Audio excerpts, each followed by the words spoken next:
मुझे तो ऐसा पता नहीं क्यों बार बार भासता है कि गुरुदेव 18 फरवरी का इंतजार कर रहे हैं। जो भी हो, उनके मन की बात तो मैं जान नहीं सकता, अनुमान ज्ञान लगाने को किसी मना किया नहीं है, लेकिन यथार्थ ज्ञान तो उन्हीं को पता है, क्योंकि उनके पास सब कुछ है। उनके पास गुरुदेव की अपनी एक शैली के साथ साथ तिलवारा घाट के आदिनाथ जी भगवान हैं, वहां पर गुरुदेव ने दीक्षा दी, हो सकता है वहां पर कमाल हो जाए। शांतिनाथ जी भगवान रामटेक के हैं, वहां पर कमाल हो जाए। चंद्रगिरी के चंदा प्रभु भगवान के साथ अत्यकारी गुरुदेव विद्यासागर जी महाराज भी वहीं पर विराजमान हैं। पता नहीं कहां कमाल हो जाए, होगा तो यहीं कहीं, ये तो बिल्कुल तय बात है। लेकिन सबसे बड़ी बात है कि किसी मां ने अपने बच्चे को घूंटी में ऐसा क्या पिलाया था कि संघर्ष का गहना उसने अपने गले में खुद पहन लिया।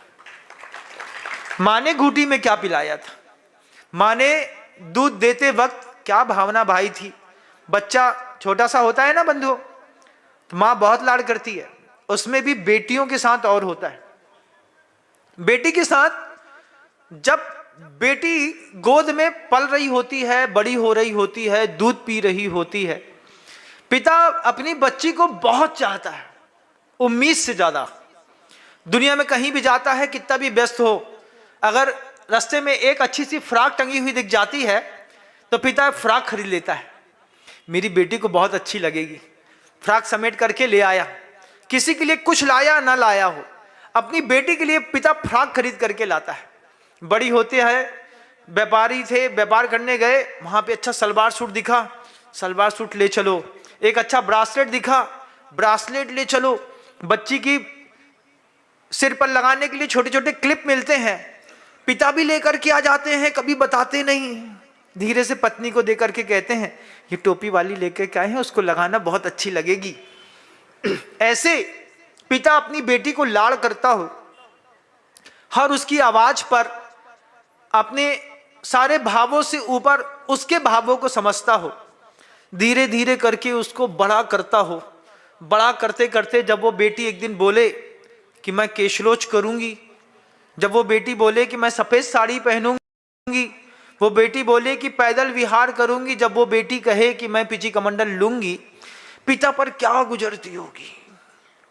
पिता उस चित्र को देख करके सोचता है, इसको मैंने दूध पिला करके, फ्रॉक पिला करके इसको क्या बड़ा किया था, आज ये मेरी बच्ची क्या भाव कर रही है।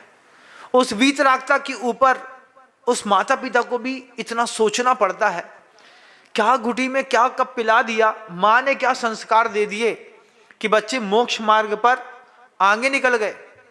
दूसरे के घर के अंदर के भगत सिंह बहुत अच्छे लगते हैं, भगत सिंह की जय हो, भगत सिंह की जयंती मना लो। विनम सागर जी महाराज दुनिया को बहुत अच्छे लगते हैं, काहे, दूसरे घर के मोड़ा है, अपने घर के थोड़ी हैं। अपने घर का एक निकल जाए फिर देखना मजा, फिर क्या होगा, सारा मोक्ष मार्ग बिल्कुल व्यवस्थित समझ में आता है। मैं कहता हूं घर से एक लड़का बैराग के मार्ग पर जरूर छोड़ो। श्वेतांबरों में होता है, हर घर से आपको एक बैरागी मिलेगा श्वेतांबरों में प्राय करके।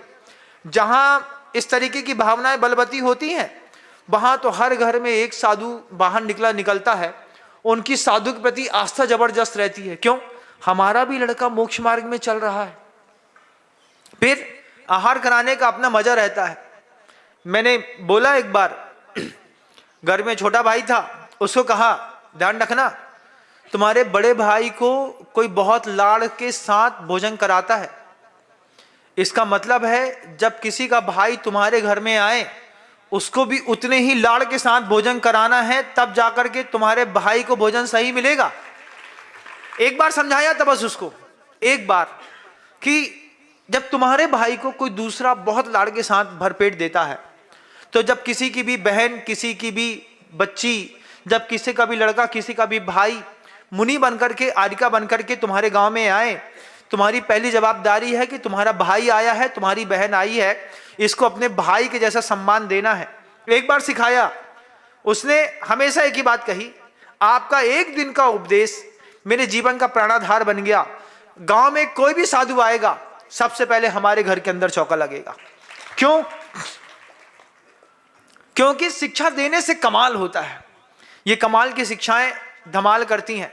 मोक्ष मार्ग पर आज पुनः 3 ब्रह्मचारियों ने प्रवेश लिया है, जिसकी अभी मुझे जानकारी थोड़ी सी मिली है।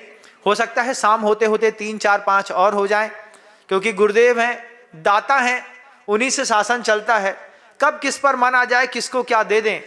लेकिन ये बात तय है कि जब कभी भी गुरुदेव श्री समय सागर जी महाराज जी के हाथ से दीक्षा आपको देखने मिलेगी, इस पूरे 100 साल की सदी का सबसे बड़ा इतिहास हम एक साथ लिखने जाएंगे। उसमें अच्छे साधक, खानदानी घरों के, बड़े व्यवस्थित परिवारों के, दबाव वाले घरों के साधक एक साथ वहां पर साधना कर रहे हैं। गुरुदेव के साथ निरंतर मुनि संघ का उनको संपोषण, प्रेषण, संवर्धन मिलता है। उस माहौल पे साधना अपने आप आकार लेने लगती है। आज सौभाग्य है, बागीदौरा के भी एक नए ब्रह्मचारी ने गुरुदेव समय सागर जी महाराज जी के साथ रहने का अपना एक संकल्प जो किया है, उस भागीरथी संकल्प को उनको भी साधुवाद देता हूँ। संघर्ष का गहना गले में पहनना मजाक नहीं होता, लेकिन जिन्होंने भी स्वीकार किया है अंतर्मन से, उनकी आत्मा को साधुवाद देता हूँ। शब्दों को विराम देता हूँ। गुरुदेव श्री विद्यासागर जी महाराज। जय हिंद दोस्तों, अगर आपको मेरी वीडियो अच्छी लगती है तो प्लीज़ मेरे चैनल को लाइक, शेयर, सब्सक्राइब करिए और इसी तरह से अपना प्यार देते रहिए। धन्यवाद।